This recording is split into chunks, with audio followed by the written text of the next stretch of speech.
Welcome to Argos, traveler. This is Argos, one of the oldest cities in Greece. The Argives were an ingenious people famous for innovations in areas like military tactics. However, what they were most renowned for was their metallurgic artistry, especially with bronze. I hope you enjoy yourself. Look for me at the end of your visit.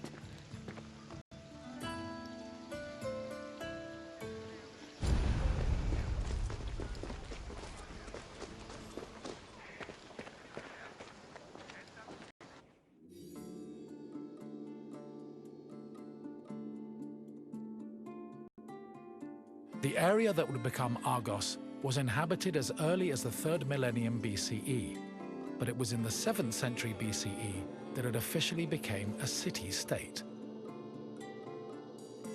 One of Argos's major pillars was its metallurgical industry. As far back as the 8th century BCE, the city was famed for making products like long dress pins and tripod cauldrons, as well as impeccable body armor. In addition to their technical excellence, the Argives were also creative, as seen in their masterful bronze sculpting, which became prominent in the city during the 6th and 5th century BCE.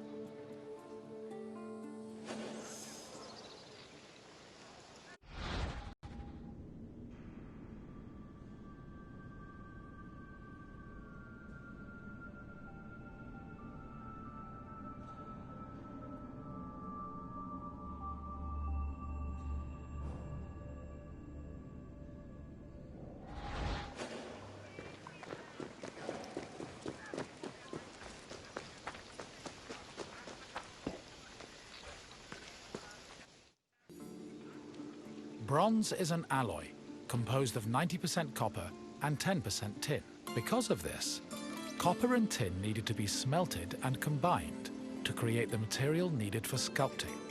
After the bronze alloy was formed, it was melted in special furnaces.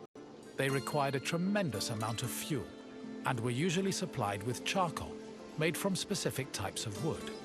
It's possible they were also coated with a protective lining of clay, which would have been sensible given the melting point of bronze is approximately 950 degrees Celsius.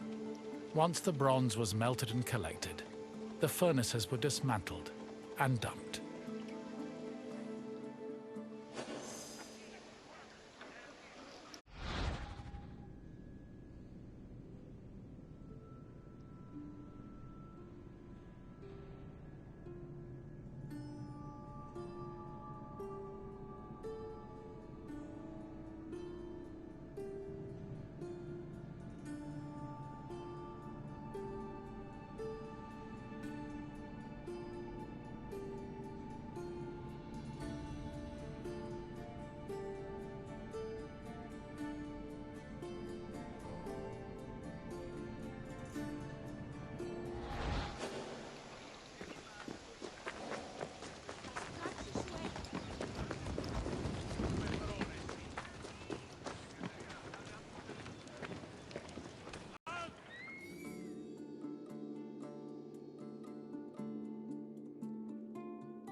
In the 8th century BCE, most small-scale statues were molded using a complicated and lengthy method called solid lost wax casting.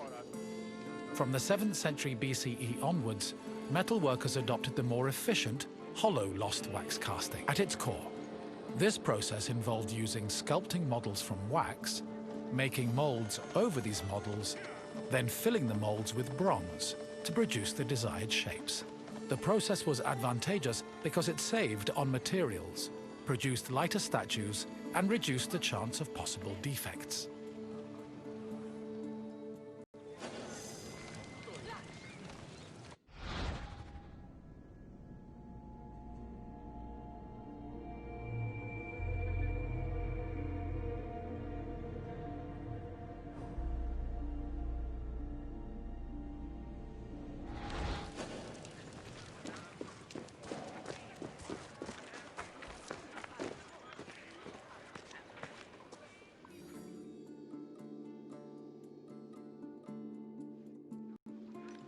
Once all the pieces of the sculpture were molded, they were welded together and subjected to the cold working process.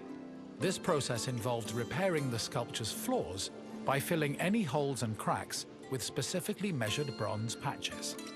Afterwards, the sculpture was scraped, chiseled, and polished until it was deemed satisfactory. Decorative details like hair, eyebrows, and mustaches were added with the use of a sharp tool. Eyes, which could be inset with ivory, glass, or silver, were attached to their sockets using a resinous kind of glue. Teeth and fingernails were inlaid with silver, and lips and nipples with copper. These small touches added color and contributed to the sculpture's lifelike appearance.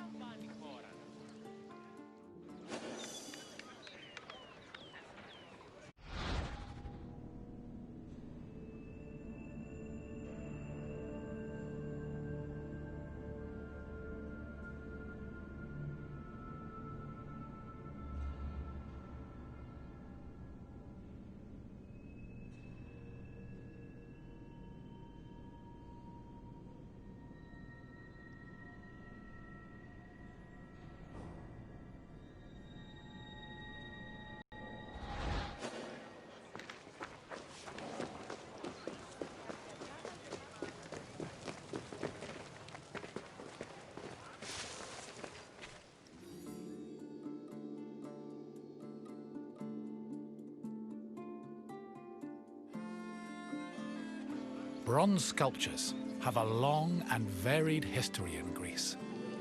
During the geometric period of 900 to 700 BCE, the sculptures mainly depicted idealized heroes, charioteers, and horses, and most of them were dedicated to sanctuaries. The Orientalizing period followed in the 7th century BCE. During this time, Greeks began adopting sculpting techniques from the East, and the depicted statues expanded to include mythological creatures like griffins and sphinxes. The Archaic period saw statues that reflected a better understanding of human anatomy, which eventually culminated in the realistic and powerful human sculptures of the Hellenistic period.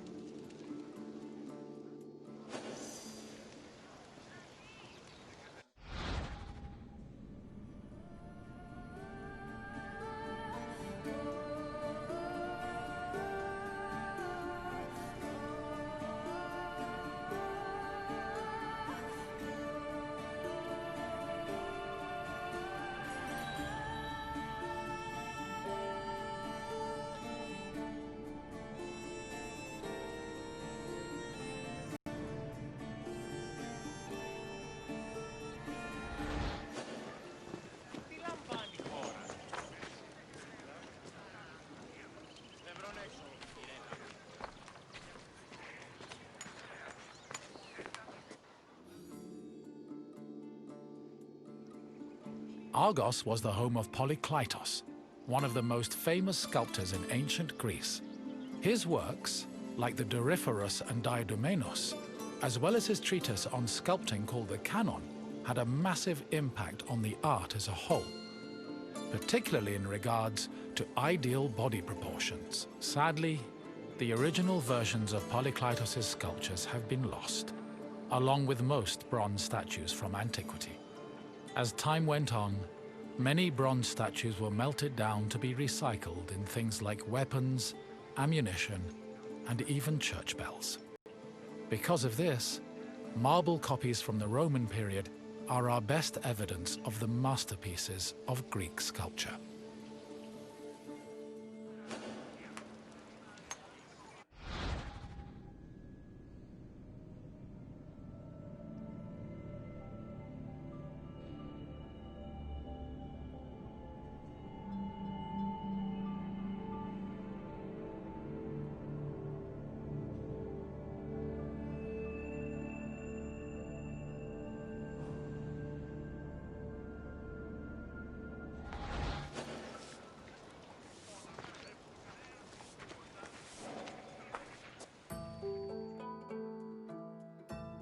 I see you have completed your tour.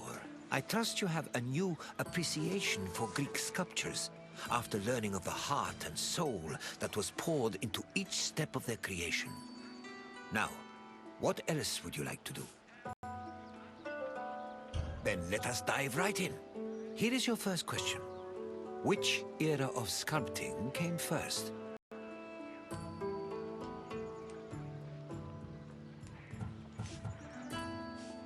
Correct.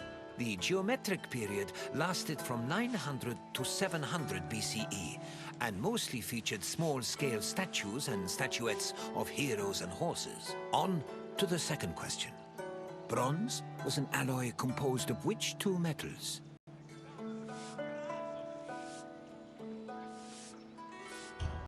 Yes. To get the bronze required for sculpting, metal workers first needed to smelt copper and tin. One last question for you. Which renowned sculptor was a native of Argos? Yes, Polykleitos was based in Argos and had an enormous impact on the art of sculpting. You've done well, traveler. Your knowledge of metalwork is astounding. Then, farewell, traveler. May we meet again soon.